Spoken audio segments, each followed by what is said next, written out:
अरे भूरे, इस बार तो अपने खेत में कौन सी फसल लगा रहा है? भैया, इस बार मैं मेरे खेत में तरबूज की फसल लगाने वाला हूँ। तरबूज की खेती? अच्छा ठीक है, कोई बात नहीं, लगा ले लगा ले। क्या हुआ भैया, आप ऐसा क्यों बोल रहे हो? क्या कोई परेशानी है? अरे कुछ नहीं भूरे, दरअसल मैंने भी कुछ दिन पहले तरबूज की ही फसल लगाई है। मुझे लगा था कि तू कोई दूसरी फसल लगाएगा। अच्छा, तो ऐसी बात है। ठीक है भैया, मैं कोई दूसरी फसल लगाता हूँ। ऐसे कैसे? हम दूसरी फसल क्यों लगाएंगे? अगर लगानी है तो उनको लगाने दो। हम तो तरबूज ही लगाएंगे। अरे रीमा, कोई बात नहीं। अगर तुम्हें तरबूज ही लगाने हैं तो बेशक लगाओ। तरबूज मैं लगाऊं या भूरा लगाए, एक ही तो बात है। चलो, अब मैं चलता हूँ। देखा आपने भूरे जी, अपने भाई की तरक्की इनसे देखी नहीं जा रही। आ गए हमें रोकने के लिए। अब तो हम तरबूज ही लगाएंगे, और वो भी उनसे बड़े बड़े तरबूज उगा कर दिखाएंगे। हाँ हाँ रीमा, हम ऐसा ही करेंगे। चलो, अब हम बाकी के बीज लगा देते हैं।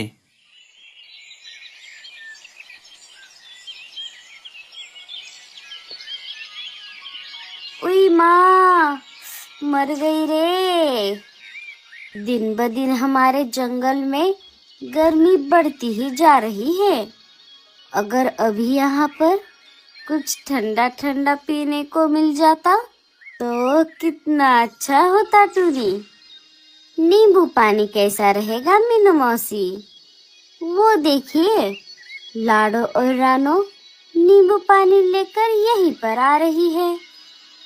लेकिन टूनी, तुझे कैसे पता कि ये दोनों नींबू पानी ही लेकर आ रही है? इसमें तरबूज का जूस भी हो सकता था। ये तो बहुत आसान है बुलबुल, क्योंकि हमारे जंगल में अभी सिर्फ नींबू ही मिल रहे हैं। तरबूज तो अभी तक हमारे जंगल में आए ही नहीं। तरबूज आने में अभी बहुत देर है। चलो चलो, अब बातें बाद में करना। पहले सब ये ठंडा ठंडा शरबत पी लो। कुछ दिन गुजर जाते हैं।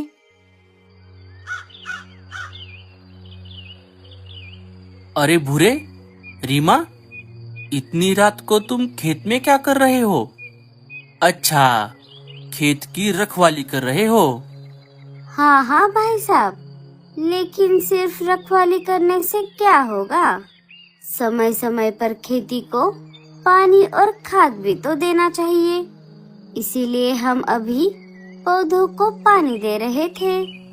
हाँ हाँ रीमा, तुमने बिल्कुल सही कहा। लेकिन एक बात का ध्यान रखना, पौधों को उतना ही पानी देना जितनी उन्हें जरूरत है। ज्यादा पानी देने से पौधे खराब हो सकते हैं।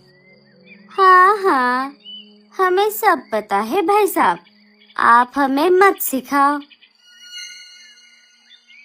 अच्छा ठीक है फिर। चल भूरे, अब मैं चलता हूँ।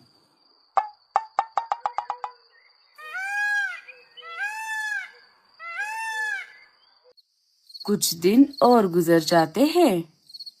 फिर एक दिन रात के समय रीमा और गोरी अपने घर के बाहर आकर आपस में झगड़ा कर रही थी।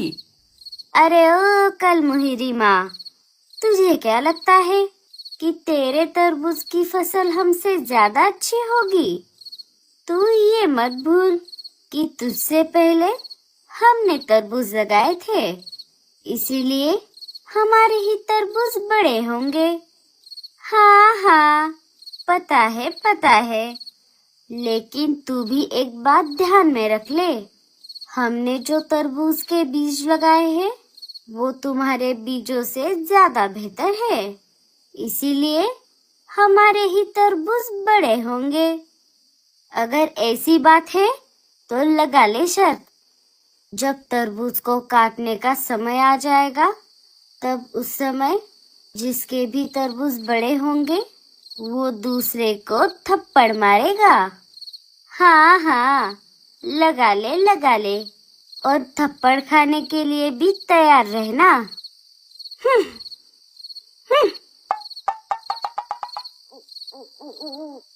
अच्छा, तो ऐसी बात है।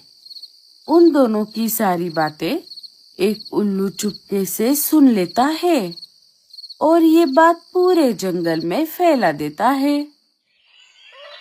एक दो दिन और गुजर जाते हैं। फिर एक दिन दोपहर के समय। अरे साथियों, क्या आपको पता चला? कालू और भूरे ने तरबूज की फसल लगाई है और गोरी और रीमा में तरबूज को लेकर कंपटीशन लगी है कि फसल काटते समय जिसके भी तरबूज बड़े होंगे वो दूसरे को थप्पड़ मारेगा।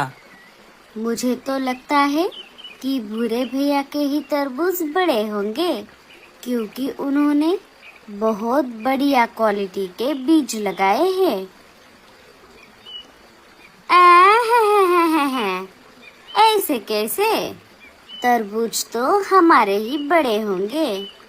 सिर्फ अच्छे क्वालिटी के बीज लगाने से कुछ नहीं होता, फसल की अच्छे से देखभाल भी करनी होती है। आप सब अभी मेरे साथ मेरे खेत में चलो और अपनी आँखों से खुद देख लो, सबसे बड़े तरबूज तो हमारे ही है। अच्छा, तो ऐसी बात है। गोरी की बच्ची, तू बस देखती जा, अब मैं क्या करती हूँ। थोड़ी देर बाद रात के समय रीमा एक जगह से फल खाने वाले कीड़े एक पोटली में भर लेती है और सीधा गोरी के खेत में आ जाती है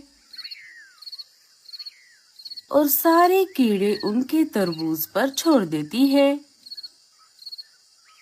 हाँ, अब आएगा मजा। कुछ दिन बीत जाते हैं। फसल काटने का समय आ जाता है। जब कालू अपने खेत में आ गया तब उसने देखा गोरी जोर जोर से रो रही थी। अरे गोरी, क्या हुआ? तुम रो क्यों रही हो? कालू जी, देखिए ना, हमारे सारे तरबूजों को कीड़ों ने अंदर से खा लिया। हमारी इस साल की सारी मेहनत खराब हो गई। अरे बाप रे गोरी, ये तो बहुत बुरा हुआ। इस साल तो हम दोनों ने मिलकर बहुत मेहनत की थी। अरे कालू, क्या हुआ? ये गोरी इतना जोर जोर से क्यों रो रही है? कालू सारी बात मीनू मौसी और लाडो को बताता है। अरे बाप रे कालू भैया, ये तो बहुत बुरा हुआ। ये देखो साथियों, मैंने कहा था ना, हमारे ही तरबूज सबसे बड़े होंगे। गोरी की बच्ची, अब सबके सामने थप्पड़ खाने के लिए तैयार हो जा। जब सारे वहाँ से चले गए तब भूरे ने रीमा से पूछा। अरे रीमा, लेकिन ऐसा कैसे हो सकता है? कीड़ों ने सिर्फ उनके ही तरबूजों को क्यों खाया, हमारे क्यों नहीं? क्योंकि मैंने हमारे तरबूजों पर कीड़े मारने वाली दवाई लगाई थी और उनके तरबूजों पर मैंने ही कीड़े छोड़े थे। रीमा, तुमने ये क्या कर दिया? अब ऊपर वाला हमें इसकी सजा जरूर देगा। अरे कुछ नहीं होता, बड़ी आई थी ना मुझसे शर्त लगाने वाली। अब उसे ऐसा थप्पड़ मारूंगी कि वो जगह पर ही बेहोश हो जाए। 2-4 दिन गुजर जाते हैं। कालू के फसल के तरबूज सूख जाते हैं। फिर एक दिन सुबह आसमान में घने काले बादल छा जाते हैं।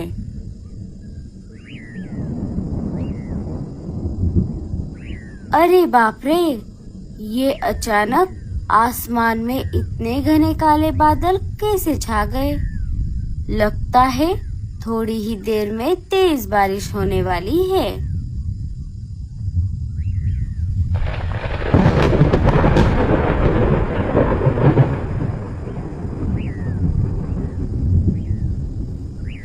मीनू मौसी, ये घने काले बादल देखकर ऐसा लग रहा है कि थोड़ी ही देर में तेज बारिश होने वाली है।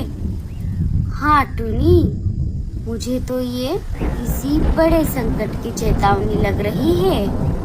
हे ऊपर वाले, बचा ले रे बाबा। थोड़ी ही देर में तेज तूफान के साथ साथ मूसलाधार बारिश भी शुरू हो जाती है। पापा, मुझे बहुत डर लग रहा है। डरो मत जग्गू, मैं और मम्मी है ना तुम्हारे पास। और ये बिन मौसम की बरसात है, ये ज्यादा देर तक नहीं चलेगी, तो इससे हमें कोई खतरा नहीं है। लेकिन अगर बारिश ऐसे ही चलती रही तो जंगल में भारी नुकसान हो सकता है, जिसकी हम कल्पना भी नहीं कर सकते। पूरी हमें सतर्क रहना होगा।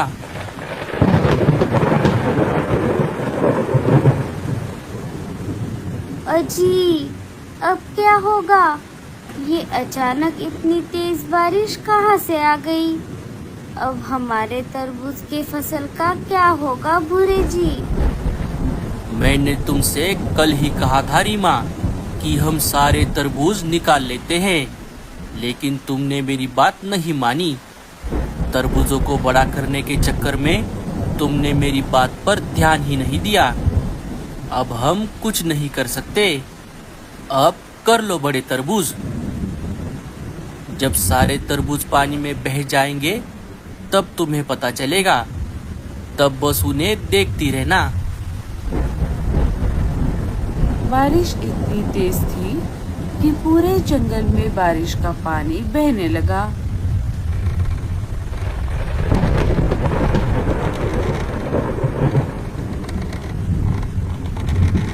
इधर तेज तूफान की वजह से मीनू मौसी के घर की छत गिर जाती है। अरे मीनू मौसी, ये हर बार हमारे ही घर की छत क्यों गिर जाती है? अरे कामचोर कहीं की, अगर तूने घर की मरम्मत करने में मेरी थोड़ी मदद कर दी होती तो आज ये सब नहीं होता। अब जल्दी से बाहर चल, नहीं तो हम यहीं दब के मर जाएंगे और हमें बचाने के लिए भी कोई नहीं आएगा। जिन जिन पंछियों के घोंसले तूफान की वजह से गिर गए थे, वो सारे एक एक करके एक पेड़ पर आकर जमा होने लगे। अरे कालू, ये सब क्या हो गया? अब हम कहाँ जाएंगे? अरे वो देखो साथियों, वो पानी में क्या बहकर आ रहा है? अरे ये तो कालू भैया के तरबूज है।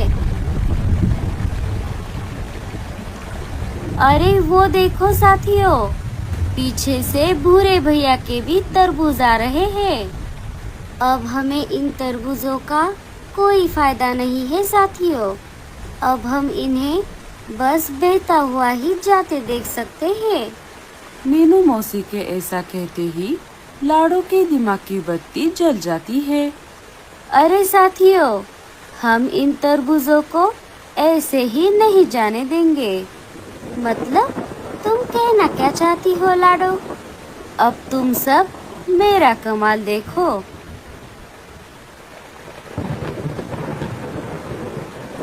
लाडो अपने बच्चों को लेकर कालू के एक सूखे हुए तरबूज में जाकर बैठ जाती है।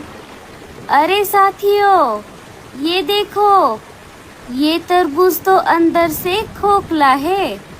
यहाँ पर तो बारिश भी नहीं लग रही। आप भी आ जाओ यहाँ पर। अरे कालू जी, जल्दी चलिए, वरना सारे खाली तरबूज पंछियों से भर जाएंगे। सारे एक एक करके एक एक तरबूज में आ जाते हैं, सिवाय भूरे और रीमा को छोड़कर। अरे भूरे, रीमा, तुम दोनों भी अंदर आ जाओ। नहीं भैया, हम नहीं आ सकते। कालू भूरे के पास वापस आ जाता है।